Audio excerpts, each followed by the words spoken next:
A lot of stuff going on the last couple of weeks, and I didn't have a lot of time to think about what I was going to tell tonight. And I was talking to somebody about it recently, and I said, Pittsburgh Roadhouse, and they said, what's that? And I said, well, it's a sort of a bar, cafe in Pittsburgh on the Circle.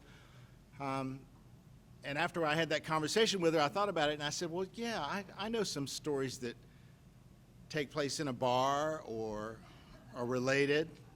Many years ago, I got asked to go on this trail ride, and they wanted me to tell stories.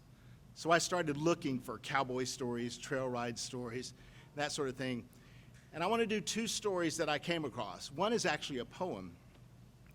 It's a poem called Tying Knots in the Devil's Tail, and it was written in 1917 by Gail Gardner.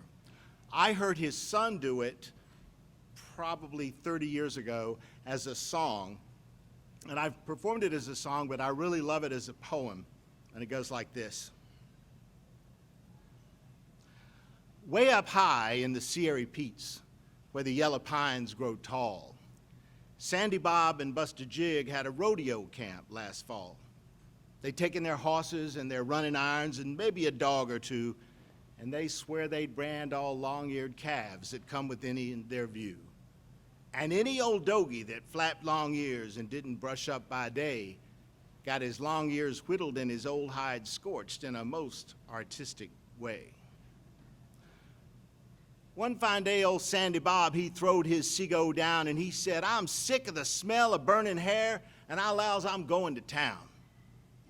So they saddles him up and they hits him a lope, and it weren't that far of a ride. Them was the days when a buckaroo could oil up his whole insides. They started in at the Kentucky bar at the head of Whiskey Row and wind up down by the depot house some 40 drinks below. And then they sets them up, turns them around, and they goes them the other way. And to tell you the God's forsaken truth, them boys got drunk that day.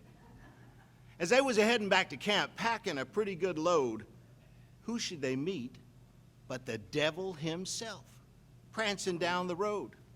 Devil says, hey, you ornery cowboy skunks, you better hunt your holes, 'cause I've come up from hell's rim rock to gather in your souls.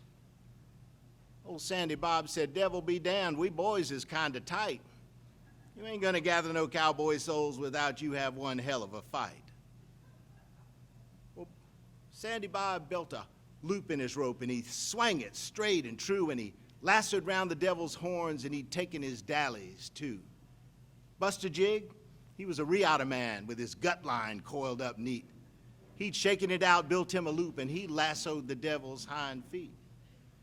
He stretched him out, and they tailed him down, and while the irons was a-getting hot, they cropped and swallow-forked his ears and branded him up a lot. They dehorned him with a dehorning saw, and they knotted his tail for a joke. And they then rid off and left him there tied naked to a blackjack oak. So if you're ever up high in the Sierra Peaks and you hear one hell of a wail, you'll know it's that devil a-bellering about them knots they tied in his tail.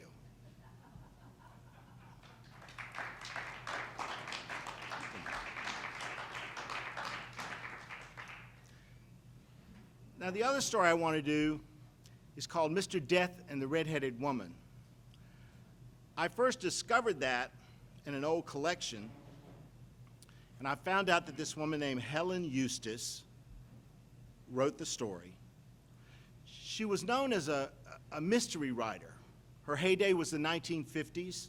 She went to Smith College, and she liked to write mystery and detective stories. And I never could find out why she wrote this story about Mr. Death and the Red-Headed Woman until finally one day I finally tracked down, she was originally from Ohio, and she had a granddaughter that was still in Ohio, and through a series of calls, because I always like to at least get permission if I'm going to tell somebody's story and give them the credit for it. So I got in touch with Helen Eustace's granddaughter, and she said, well, I don't know a whole lot about that story, but you might want to talk to my daddy. So she put me in touch with her daddy, and evidently Miss Eustace and her son were a bit estranged. I didn't find out how estranged until about 3 years ago. I ran across an obituary for Helen Eustace that her son wrote. And the obituary was basically about why he was estranged from his mother. However, at the end, he talked about maybe with time and distance from her, my views might change. But let's say they had a colorful relationship in his growing up. In this story, there's a main character is Maud Applegate. And Maud Applegate is sort of a folk hero in the West that shows up in a lot of cowboy poems, stories. She was sort of, well, this was her claim to fame. When kids were ornery at night and wouldn't go to bed, their mamas and daddies would say, now listen, lay down, get quiet, try to go to sleep. Pretty soon Maud Applegate will come and she'll sit by your bed and sing you a story. I don't know why that wouldn't scare the hell out of a kid, but evidently that's what they told all their kids. Anyway, Mr. Death and the Red-Headed Woman. Mr. Death come riding in from the plains on his pale stallion, shooting off his pistols, bangity bang bang, like some liquored up cowboy on a spree. But he didn't tag nary a soul that day except in Billy Badam Bangtree, the one the girls was all crazy about. And he didn't take him right off. He just touched him lightly on the back of the neck. So as he was lying on the floor of the Bluebird Saloon dying from a bullet in his belly, shot off by some fool cowpoke in a wild euchre game. Now, many a pretty girl wet the pillow with her tears that night when they heard young Billy was like to die, because he was a handsome man. He drove the women wild. But the one that cried and carried on the most was pretty little Maud Applegate with the freckles and red hair. And while she cried and carried on for a while, she was a red-headed woman, and you couldn't expect her to act like another colored woman would. So she dried her tears on her petticoats, and she saddled up her daddy's pinto pony, and she took out across the plain because she knew something had to be done, because Billy Badam Bangtree was her own true love. And Maud, she rode high and she rode low. She rode through cow country to sheep country, through sheep country to Indian territory, through Indian territory to the high hills, till finally she caught sight of Mr. Death about a half a mile up the road, up above the timberline. She sang out, Mr. Death, wait up for me. And Mr. Death, he reined in his pale stallion and he looked over his shoulder, kind of shocked, because there weren't many people that ever called for him to halt. But he turned his horse around and sat there on the saddle with his hand on the horns, and Maud came riding up, her red hair all tumbled down her back like a horse's mane, dust all over her face. He said, what can I do for you, honey? He said, oh, Mr. Death, Billy Badam Bangtree, my own true love, he's lying on the floor of the Bluebird Saloon dying from a bullet in his belly. I just want to know, what do you take to spare him? You got to spare Billy Badam Bangtree, he's my own true love. By then, she was close enough. Mr. Death got a good look. That hair all tangled down her back, dust all over her face, and he laughed so hard his hat fell off and hung by his cord on his neck. And he said, if you ain't about the cutest thing I've ever seen. Well, Maud felt the red come up through her face. She was a red-headed woman. She wasn't going to be laughed at. I want you to spare Billy Badam Bangtree. What do you take to do it? Mr. Death looked at her and thought, well, I don't know. I tell you what. And she said, well, wait a minute. I'm tired. I'm dirty. I'm not going to talk business till I have me something to eat and clean myself up a little bit. He said, well, come on. My granny lives in a shack just around the bend up here. So he turned his horse around and started up the trail, and Maud, she came along behind him in her daddy's little old pinto pony, and Mr. Devil, he held his horse back a bit because that poor little pony looked like he was going to drop over any time. And sure enough, when they came around the bend, up ahead, Maud saw this little shack with a stovepipe chimney, smoke curling out of the top. Pretty soon, when they got up there, she saw Death's granny come out the door, and she was standing there, and she said, welcome, honey, the pot's on the stove, the water's a boiling. And by the time they got there, Death's granny was hobbling around on a crutch like a bird with a broken wing, and Mr. Death, he swung down from his horse, and he went over, and right by Maud, he took his big hands around her waist, and he lifted her off and sat her down. Death's granny said, come on in, darling, I'll take care of you. And Mr. Death, he took the horses out to the barn, put them away and feed them, and put them down for the night. When they got inside, Death's granny, she went over to an old brass trunk and she took out a nice little silk wrapper. She brought a big pot of boiling water, cloth, and let Maud clean herself up, and then took her clothes, her dress, which was all in tatters and all kind of dirty. She went that over there to the big pot where she was going to wash it. By the time that was all done, Mr. Death come in from tending to the horses, and there was Maud sitting at the table, drinking a cup of tea, looking like a little red-headed angel. Well, now, after Maud got a little sustenance in her, pretty soon she had Mr. Death and his granny laughing and carrying on fit to bust with all her comical tales about folks back home and everything. And after a while, Death's granny, she got out a jug, and they had a little bit to drink. And Mr. Death got up and played his fiddle. Maud stood up and pulled her dress up and just danced right there in the middle of the little cabin. But then Mr. Death, he yawned and he stretched. He said, Granny, I've been 2 times around the world today, and I'm tired out. I'm going to put my head in your lap here and rest a spell. So sure enough, he stretched out on the old divan, put his head right on Granny's knee. And pretty soon he was just snoring soft-like, real calm-like. And Death's granny, she started talking real low and slow, talking to Maud, asking her who she was and where she was from and why she come. So what could Maud do but tell her about how Billy Badam Bangtree, her own true love, was dying from a bullet in his belly, and what could she do but come out after Mr. Death, ask him to stay his hand? They talked a little more. Maud looked at him and said, well, it's a shame to me that you got your heart set on some good-for-nothing cowpoke, got himself shot in a card game. Howsomever, if that's what you want, I'll help you. But I tell you, I look at you and you remind me of myself when I was your age. I can see that glint in your eye. And she says, if I'm not mistaken, I think you can do a little bit of witching, can't you? And Maud blushed and said, oh, yeah, a little bit of the plain. Granny said, like what? He said, well, she said, I tricked my brother so that he passed his arithmetic test. And I tricked the preacher's wife so that her shoestrings got tangled and she fell in the trough after church one day because she was always so bossy in church. Granny said, that's a good start for a young girl like you. It is a shame you got your heart set, but like I said, I'll help you. She said, now, after Mr. Death's been catnapping here for a bit, pretty soon he'll start mumbling and grumbling. And when he does, you can ask him 3 questions, and he'll answer them truly. And sure enough, in a few minutes, Mr. Death cleared his throat a little bit and started rolling his head back and forth and mumbling. And Death's granny reached down and tweaked a lock of his coal black hair.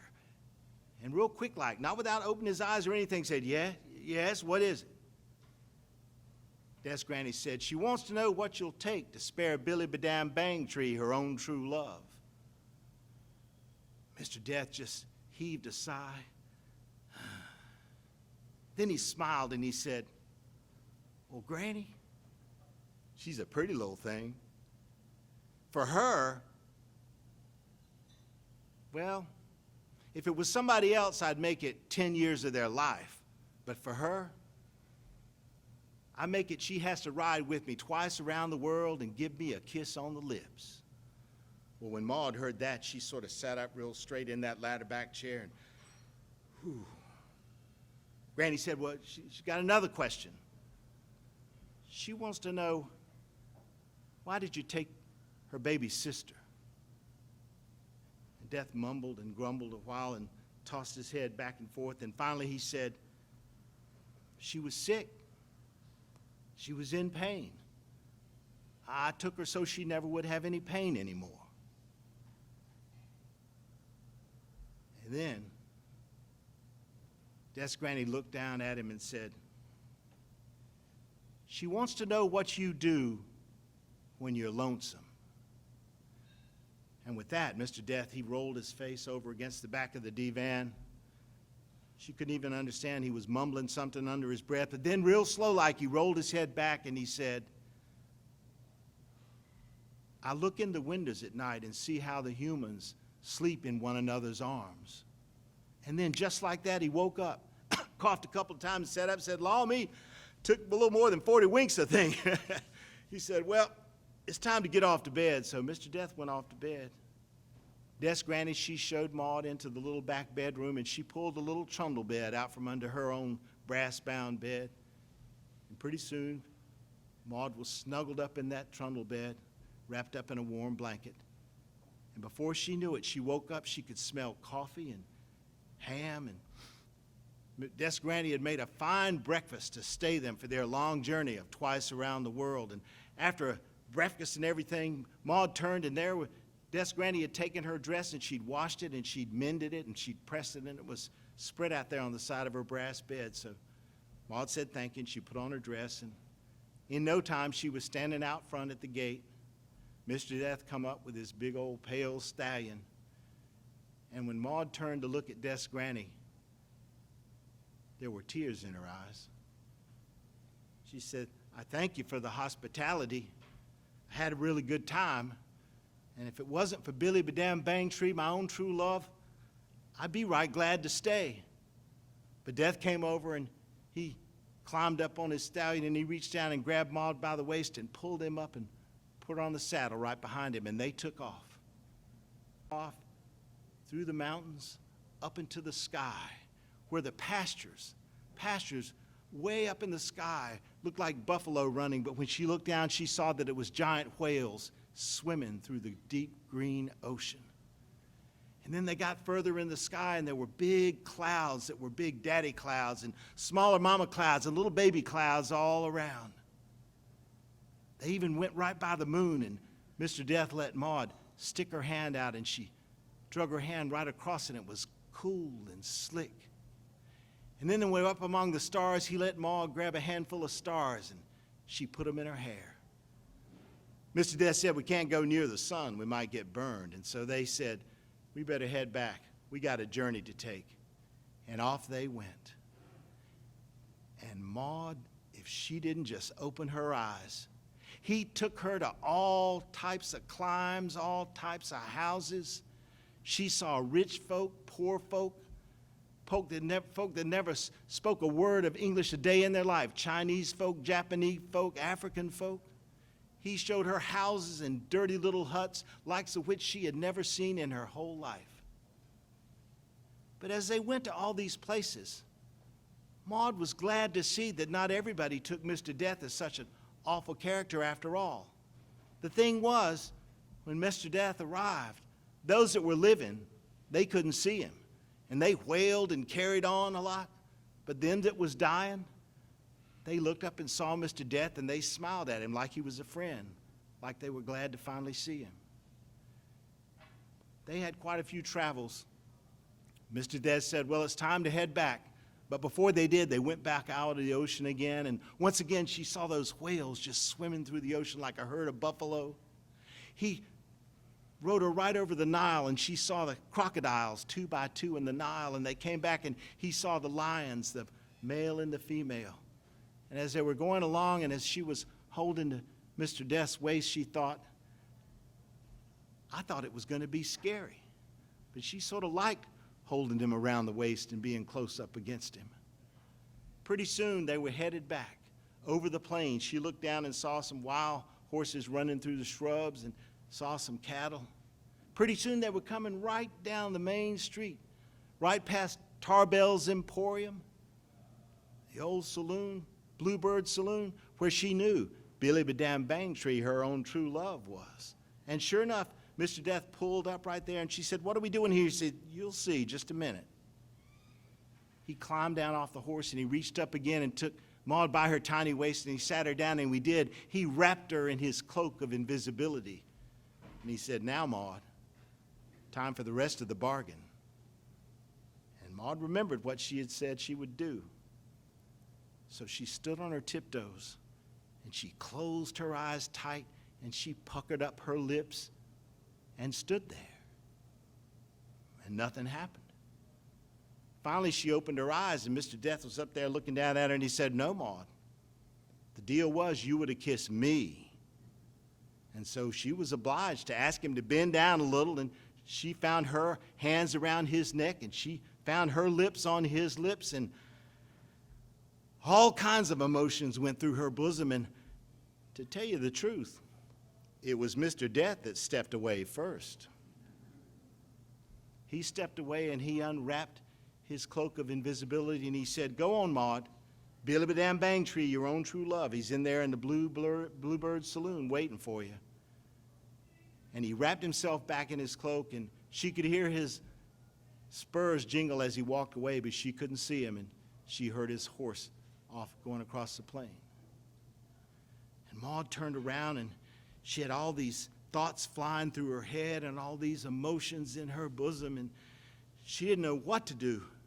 Because she looked in the window of the Bluebird Saloon, and there was Billy Badam Bangtree, her own true love, sitting at a table with a bunch of fly young women of the kind that don't mind sitting in a saloon. And all of a sudden, she didn't know what to do. She didn't know whether she wanted to go over to that hitching post and pull it up out of the ground and go in there and lambast her own true love, or whether she wanted to just melt right there in shame. But before she could decide, Billy Badam Bangtree looked out the window and saw her.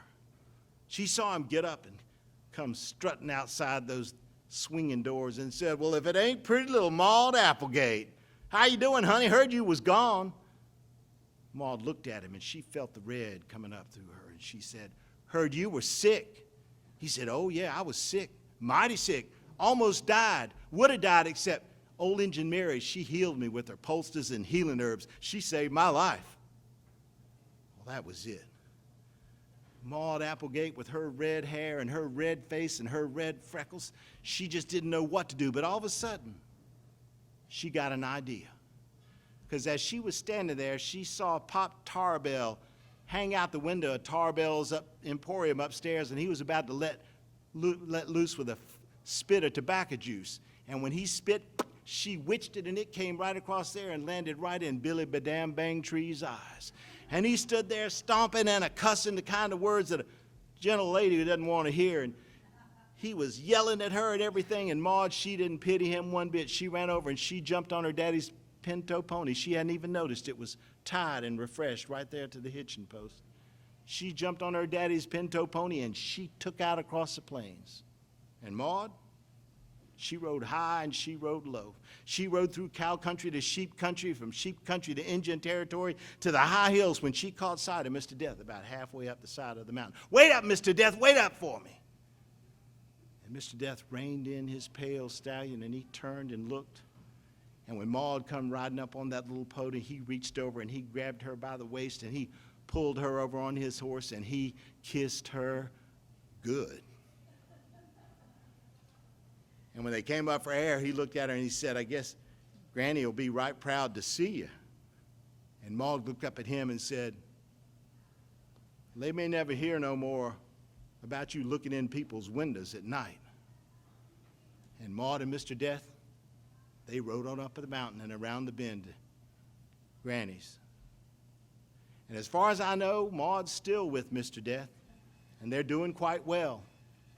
And like I said, back in the day, folks would tell their little children when they were ornery at night, "Now get in bed and just lay there and try to go to sleep," and Maud will come by and she'll sing you a lullaby. And that's Mr. Death and the red-headed woman.